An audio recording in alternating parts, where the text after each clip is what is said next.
নেতৃবৃন্দসকলে অলপমান চকু দিয়ে, কাৰণ আমাৰ বিধানসভা ইলেকশ্যন আহি আছে। অহাকালি আমাৰ সকলো কাৰ্যকৰ্তাসকলক তেনেকুৱা প্ৰত্যাহ্বান আহিবও পাৰে।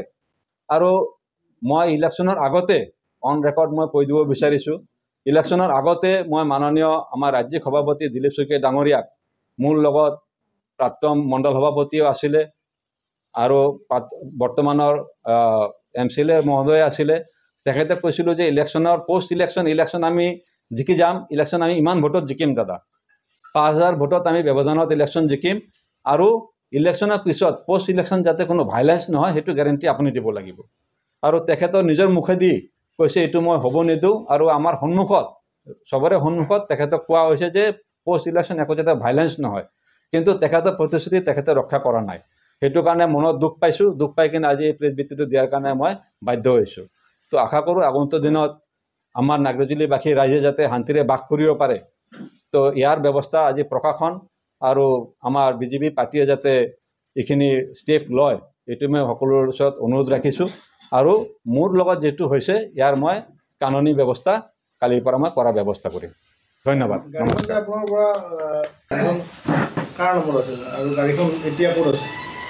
গাড়ীখন এজন ঠিকাদাৰৰ নামত আছিল। গাড়ীখন যিকোনো মানুহৰ নামত হ'ব পাৰে, যিকোনো মানুহ চলাব পাৰে। আপোনাৰ গাড়ীটো যদি মই চলাই লৈ যাওঁ, আপোনাৰ তাত কাৰোবাৰ লগত লেনদেন আছিল, সেইবুলি মোৰ গাড়ীত মোৰ পৰা আপুনি ৰাখিব নোৱাৰে আৰু মোৰ ল'ৰাক আপুনি কিডনেপ কৰিব নোৱাৰে। এইটো আইনে অনুমতি নিদিয়ে।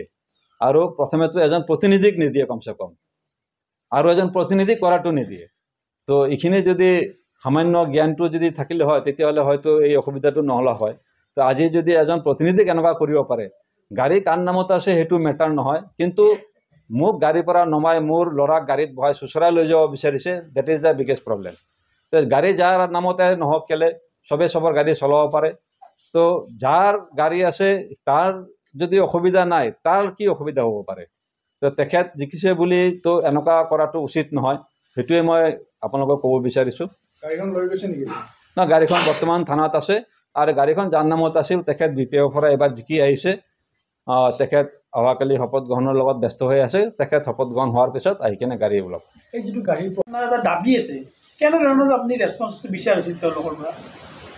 মই বিশেষ একো ৰেছপন্স বিচৰা নাছিলোঁ। মই মাত্ৰ এইখিনিয়ে জনাব বিচাৰিছিলোঁ যে আমাৰ নাগৰজুলিবাসী ৰাইজ, বিশেষকৈ আমাৰ BJP কাৰ্যকৰ্তাসকল, তেওঁলোক যাতে পোষ্ট ইলেকশ্যন ভাইলেঞ্চত মানে লিপ্ত হ'ব নালাগে, মই সেইটোৱে দাবী কৰিছিলোঁ। আৰু সেইটো মোৰ লগতে হৈছে।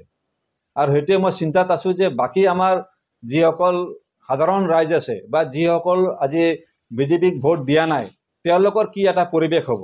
কালি ইয়াতে পৰিৱেশ আজি গণতন্ত্ৰ আন্দোলনো হ'ব পাৰে। আজি মোৰ লগত হৈছে, কালি আৰু এজনৰ লগত হ'ব পাৰে। তো গণতান্ত্ৰিক আন্দোলন এটা হোৱাৰ এটা আকাংক্ষা মই দেখা পাই আছোঁ, যদি আইনী ব্যৱস্থা নলয়। পাৰ্টিৰ পৰা ইতিমধ্যেতো একো নল'লে, কিন্তু আইনী ব্যৱস্থা যদি নলয় এটা গণতান্ত্ৰিক আন্দোলন হ'ব অতি সোনকালে, শপত গ্ৰহণৰ পিছতে হ'ব। তো এইখিনিয়ে মই ক'ব বিচাৰিছোঁ। পুলিচতে আছে, তাতে থৈ দিছোঁ মই, আনিলে ভাঙিব। ইন'ভা নহয়, এই মেৰুন কালাৰৰ।